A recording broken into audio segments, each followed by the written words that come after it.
Mesdames, Messieurs, bonjour. Très heureux de vous retrouver ici au Salon de l'Agriculture. Alors, l'agriculture française est-elle encore compétitive? C'est la question que je vais pouvoir poser à mes invités. Philippe Mangin, bonjour. Bonjour. Alors, vous êtes président d'Invivo. Invivo, c'est?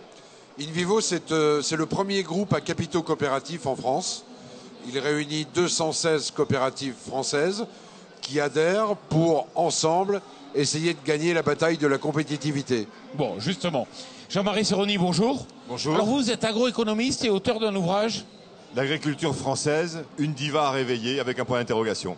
Et puis, j'ai le plaisir d'accueillir Daniel Grémillet, bonjour. Bonjour. Vous êtes sénateur des Vosges et c'est vous qui êtes le rapporteur d'un projet de loi devant le Sénat. Mais ce projet de loi, il faut que vous nous expliquiez un peu de quoi il s'agit et le circuit qu'il a suivi. Il est simple, ce projet de loi, il est parti du principe que ce qui est les agriculteurs et l'économie agricole et agroalimentaire de notre pays, on en vit depuis maintenant plus d'une année. C'est pas uniquement des mesures conjoncturelles qui vont nous permettre de retrouver une place que nous sommes tout doucement en train de perdre au niveau communautaire. Et ce projet de loi de PPL agriculture compétitivité, c'est justement d'être dans du structurel. Si je prends les articles qui sont vraiment la cheville ouvrière, la colonne vertébrale, que ça soit au niveau des indicateurs. Aujourd'hui, en France, on vit comme si on était tout seul. Or, il est important d'avoir des indicateurs sur les coûts de production qui soient dans l'Hexagone, mais qui soient aussi dans les autres régions de l'Europe. L'Europe fait partie d'un espace absolument fabuleux pour l'agriculture française, mais il est intéressant de s'y comparer.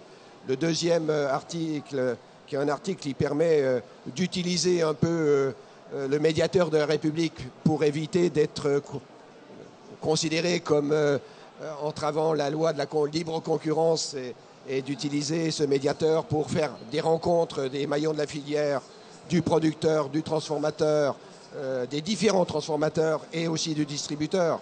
Et puis, bien sûr, le troisième article était celui de la traçabilité. Aujourd'hui, les agriculteurs, les entreprises et les consommateurs en France souhaitent connaître ce qu'il y a, l'ingrédient majeur qu'il y a dans l'alimentation aujourd'hui. Et dans l'article 3, c'était tout simplement ça. Et puis, il y a aussi de repositionner l'installation des jeunes agriculteurs. Aujourd'hui, un jeune qui s'installe, il s'assure contre l'incendie, il s'assure contre le risque avec son tracteur. Et il ne va pas s'assurer sur le risque climatique, alors qu'aujourd'hui, il y a la capacité de le faire. Donc, c'est de rendre obligatoire le moment de l'installation, cet élément majeur. Et quelque part, ça permet aussi de préfigurer la nouvelle politique agricole commune. Et enfin, d'avoir une projection sur le futur, sur notamment l'investissement. Bon nombre de pays, les jeunes s'installent avec des prêts de carrière.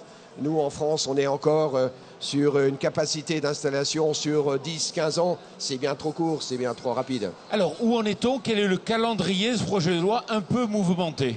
Alors, c'est un projet de loi qui a été voté à une large majorité au Sénat, puisqu'il n'y a eu que 19 contre, et qui est arrivé à l'Assemblée nationale, où il n'y a même pas eu de débat. C'est d'ailleurs incroyable, ce qui montre d'ailleurs la crise politique de notre pays, à mes yeux.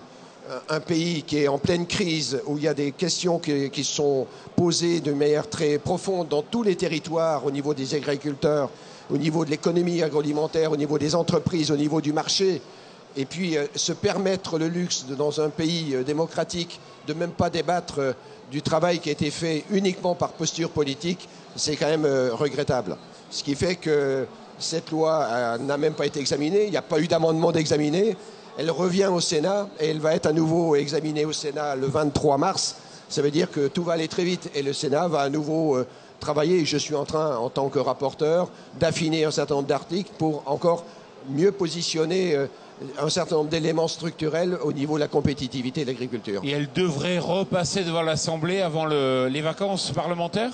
Elle devrait, oui, mais surtout ce qu'il y a d'important, c'est qu'a priori, d'après ce qu'on entend, c'est que le Premier ministre, le ministre de l'Agriculture, le ministre de l'Économie et des Finances s'apprêtent à reprendre un certain nombre d'articles qui sont dans cette loi sous une autre forme. Que de temps perdu et surtout, quels sont les signes, le manque de signes qu'on peut donner à la paysannerie de notre pays. Philippe Mangin, qu'en pensez-vous de ce projet de loi? Je trouve que la réaction du Sénat, d'abord, est à saluer, parce que très vite, au cœur de la crise, le président Larcher a souhaité commander un travail qui s'impose, celui de vraiment réfléchir sur tous les facteurs de compétitivité. Pour moi, il y en a plusieurs. Pour être compétitif, il faut être moins cher que ses concurrents.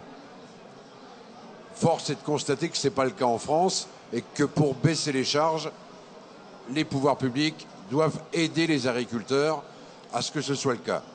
Il faut être différenciant. C'est la voie qu'on a choisie à InVivo. Par l'innovation. Comment être différent de ses concurrents. Innover, apporter des réponses que seule l'agriculture française peut apporter sur les marchés. Par la réputation de sa gastronomie, de ses produits, etc. Troisième voie, être incontournable. C'est aussi ce que nous avons choisi à InVivo. Par exemple, dans la vente des céréales sur les marchés internationaux, nous créons des alliances avec des coopératives du Japon, de l'Argentine, des États-Unis pour devenir incontournables face à nos clients et face à nos concurrents qui sont ABCD, tout le monde connaît ADN, Cargill, Dreyfus. Bon, il faut qu'on puisse peser en face de ces acteurs et en créant ces alliances, on y parvient et donc on amène de la valeur à cette filière. Donc différenciant, l'innovation, incontournable, les alliances pour peser sur les marchés. Sur l'innovation, je vais en dire encore un mot. Moi, je crois qu'on ne dit pas assez combien l'agriculture est face à des promesses et à un avenir merveilleux en matière de technologie. On croule sous le poids de la réglementation, des charges en tout genre, de l'administration, et l'innovation et les progrès qui se présentent au monde agricole sont fabuleux, sans doute les plus révolutionnaires des secteurs de l'économie que connaît notre pays. Je pense à tout ce que va fournir le numérique, le big data, etc.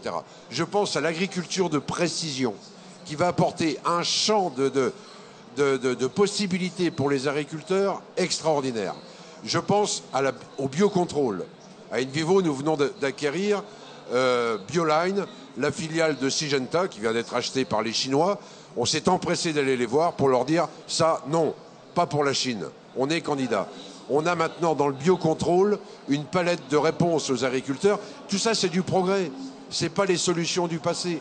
Et tout ce champ d'innovation, nous avons considéré à InVivo qu'avec nos 216 coopératives, on devait être capable d'apporter vraiment des réponses concrètes et qu'aucune coopérative seule ne pourrait porter. C'est ça le rôle d'InVivo. C'est d'apporter à la ferme France ce que des coopératives toutes seules ne réussiraient pas à porter. Et on est dans cette stratégie et on mise beaucoup sur l'innovation, vraiment beaucoup. Jean-Marie Serroni, la perte de compétitivité, c'est pas de l'an passé, ça a débuté au début des années 2000. Voilà, ça a débuté il y a une quinzaine d'années par rapport à une loi sur la compétitivité. Moi, ce que j'ai apprécié en lisant le projet de loi, c'est qu'il est extrêmement court, extrêmement simple et il est écrit en français. Je me permets, et il me rappelle notamment. C'est un compliment, ça. Quand vous relisez les lois de 62, les articles sont extrêmement clairs. C'est-à-dire que les lois de stratégie doivent être très claires. C'est comme ça que j'ai vraiment. Et c'est pas souvent, c'est pas fréquent, me semble-t-il. Sur la compétitivité, pour employer des termes un peu plus techniques, mais ce que disait Philippe, il y a la compétitivité sur le prix, mais ça ne fait pas tout, et il y a la compétitivité hors du prix. Je donne sur les éléments de différenciation et finalement les éléments d'adéquation à la demande. Et là aussi, on a du progrès à faire. On est très fiers moi qui suis en particulier bordelais, on est très fiers de nos performances à l'exportation sur les vins et spiritueux, mais en fait, on perd progressivement des parts de marché. Parce qu'on est les leaders mondiaux, ou premiers ou seconds, ça dépend, et on a une stratégie de niche. Alors on dit souvent il faut aller sur les niches, mais quand on est leader, il faut une stratégie de masse. Et tout le monde ne va pas boire du Bordeaux supérieur ou du Bordeaux, le Bordeaux supérieur, c'est pas du Bordeaux supérieur justement, mais des premiums de Bordeaux ou de la Bourgogne. Il faut aussi qu'on ait du milieu de gamme. Donc on a un problème à avancer au-delà de l'aspect législatif où il y a des choses à débloquer sur les positionnements qu'on a. Après, dans ce qui n'a pas été dit, pour compléter, par rapport aux agriculteurs, aux entreprises agricoles, où on a une diversité absolument énorme de performances, des écarts, je le dis partout et je le redis, qui augmentent. Si je prends les marges à peu près dans toutes les productions dans un rapport de 1 à 2, j'ai la moitié des exploitations. C'est-à-dire que j'en ai la moitié qui sont en dehors d'un rapport de 100 à 200. C'est déjà énorme. Donc une grande variabilité entre les exploitations. Et il y a un besoin énorme d'accompagnement. Et je reprends juste ce que vous disiez.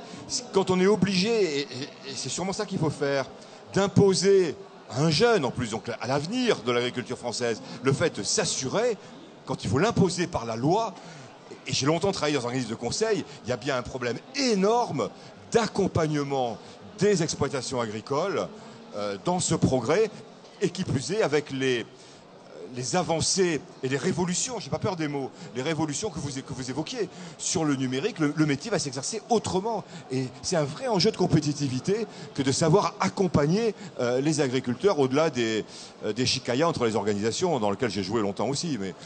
Philippe Mangin, c'est vrai que le vin, l'exportation, c'est les axes forts pour vous. Oui, vous savez que c'est le nouveau métier qui est celui de notre union InVivo. On a créé InVivo Vine, partant du principe que effectivement nos positions à l'exportation s'effritaient, que notre offre était très dispersée, que chacun essayait de vendre son château, sa caisse, sa palette de vin. C'est à quoi les clients ne comprennent rien à l'autre bout du monde. Nous avions, nous, à InVivo, une expérience internationale, puisque nous sommes présents dans 29 pays au travers de la nutrition animale, qu'on ouvre un bureau à Singapour, que nous sommes présents sur les marchés céréaliers au Maghreb, etc.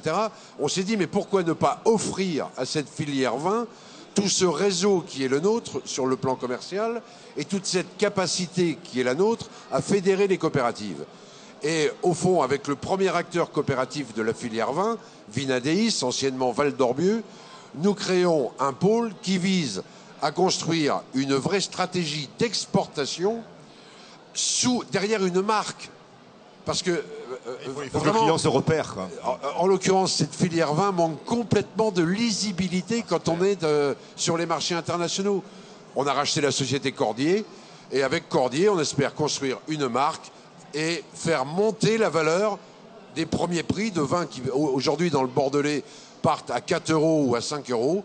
On est persuadé qu'il y a une stratégie possible pour les faire monter à 9, 10 € et avoir une stratégie lisible de marketing qui permette à la filière viticole de s'épanouir sur les marchés. Sachant que dans le Bordeaux, on exporte le premium, mais c'est tout. Voilà. Et c'est la moitié des vins de Bordeaux. Voilà. Il y a l'autre moitié qu'on n'exporte pas. Et exactement. Voilà. Exactement. Et ça vaut pour toutes les filières. Et ce qu'on veut faire, je termine, ce qu'on est en train de faire dans le vin, qui dit que InVivo ne pourrait pas le proposer à la filière laitière, ne pourrait pas à d'autres filières dire mais attendez, on a un bureau à Singapour, on peut mettre notre réseau à votre disposition et avoir une offre marque France. Moi je suis persuadé de la marque France sur les marchés internationaux. Vraiment, on a une réputation pour nos produits qui est exceptionnelle, à condition de savoir y répondre. Daniel Grémillet, on était les premiers dans de nombreux secteurs, en rétrograde. Tout ce qu'on a dit là, c'est de l'évidence. Pourquoi les politiciens ne l'intègrent pas? Pourquoi on se tire une balle dans le pied? Très concrètement. Concrètement, c'est que la France, depuis un certain nombre d'années, est en train de s'enfoncer en voulant laver plus blanc que blanc. On est en train d'accumuler un certain nombre de lois et surtout un manque de stratégie. Je prends un secteur que je connais bien, le secteur laitier. Ça fait quand même longtemps que l'Europe a décidé que les quotas allaient se terminer au 31 mars 2015. Ça fait 15 ans, pour le et c'est moi, c'est le Sénat qui a été le premier à proposer un amendement sur l'incessibilité des contrats laitiers. Pourquoi? On est le seul pays de l'Union européenne, alors que tous les autres pays de l'Union européenne qui avaient connu les quotas laitiers, qui avaient des quotas marchands, pourquoi ils ont voulu sortir des quotas? C'était pour quitter ce secteur marchand qui leur coûtait très cher, qui les pénalisait, et qui était d'ailleurs une avancée significative pour les producteurs de lait français. Et tous les autres pays de l'Union européenne, il n'y a pas de cessibilité des contrats. C'est-à-dire que les agriculteurs, producteurs de lait ne déboursent pas un seul euro pour acheter le contrat du voisin. Et voilà que nous, en France, on se met effectivement à acheter des contrats. Premier élément. Deuxième élément. Dans cette loi, il y a un article sur la surtransposition administrative. L'Europe, c'est une chance. L'Europe, c'est un espace d'échange. L'Europe, il y a une zone euro. Donc il y a une lisibilité, une traçabilité, une efficacité économique absolument formidable dès lors qu'on fait attention sur les aspects effectivement environnementaux, sociaux, etc. Et voilà qu'on se tire une balle dans le pied. Quand Europe légifère, on dit toujours à cause de l'Europe, je suis désolé, en France, au niveau français, on a souvent rajouté des contraintes supplémentaires. Et en matière environnementale, il y a dans le texte que j'ai proposé, que le Sénat a voté, nous avons effectivement supprimé des surtranspositions, des contraintes supplémentaires. Donc effectivement, il faut être dans cet élément. Autre exemple, je suis dans les Vosges, à 200 km de l'Allemagne. Les producteurs allemands touchent entre 25 et 27 euros les 1000 litres de moins que nous, les producteurs de lait français. Et on est dans une situation financière bien plus critique que les Allemands. Cherchez l'erreur. Donc ça veut dire qu'effectivement, en France, il y a un vrai problème de compétitivité où on a alourdi complètement la mécanique, à la fois environnementale, à la fois sociétale, sur l'organisation sociale, fiscale aussi. L'Allemagne, pour terminer, elle a préparé la sortie des quotas aussi. Juste avant, ils ont eu un véritable plan d'investissement des entreprises laitières pour faire du fromage. Ils en faisaient quasiment pas en Allemagne. Ils ont eu un plan d'investissement pour accompagner les agriculteurs. Nous, en France, on est très timide par rapport à cette volonté. Ce qui fait que tout doucement, on est en train de perdre des parts de marché, on est en train de perdre de la compétitivité, puis surtout, on est en train tout simplement d'être pris à la gorge par la situation. On s'enfonce. Jean-Marie Séroni en une phrase. Oui, pour compléter un complément sur les coûts de production, notamment en lait. Il n'y a pas que les normes.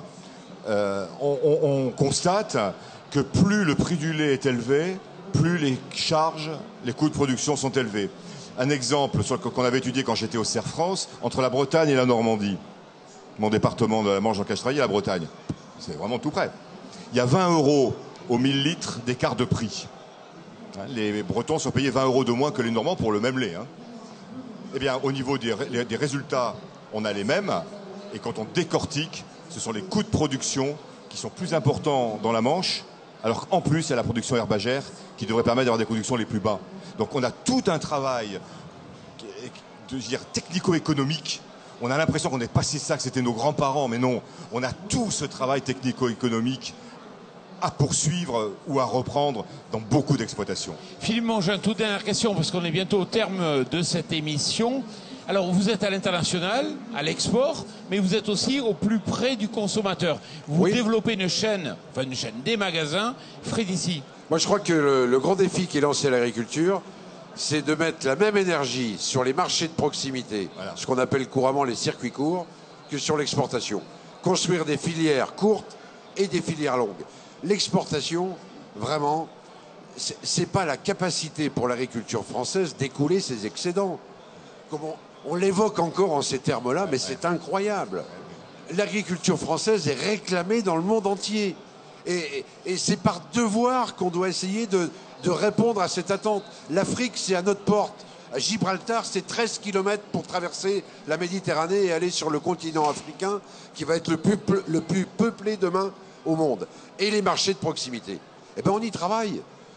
In vivo, nous ouvrons une enseigne qui s'appelle Frédici, qui vise à quoi? À dire aux consommateurs, vous avez autour de votre ville un certain nombre de coopératives. Vous ne les connaissez pas, eh bien, elles vont mettre dans ce magasin leurs produits à votre disposition. Et pour que la ménagère ne fasse pas 3 magasins pour remplir son caddie, on va fournir les produits des coopératives de proximité, accompagnés des autres coopératives un peu plus éloignées, et des bananes de la coopérative martiniquaise ou du café de la coopérative de Côte d'Ivoire, de façon à ce qu'elle ait un caddie coopératif et qui vise à quoi? À ce que, au fond, la rémunération soit équitable. C'est ça qu'on cherche. Et qu'on donne de la valeur bien partagée entre le producteur et les différents maillons de la chaîne alimentaire. Philippe Mangin, Jean-Marie Serroni, Daniel Grémillet, merci beaucoup. Et puis merci à vous.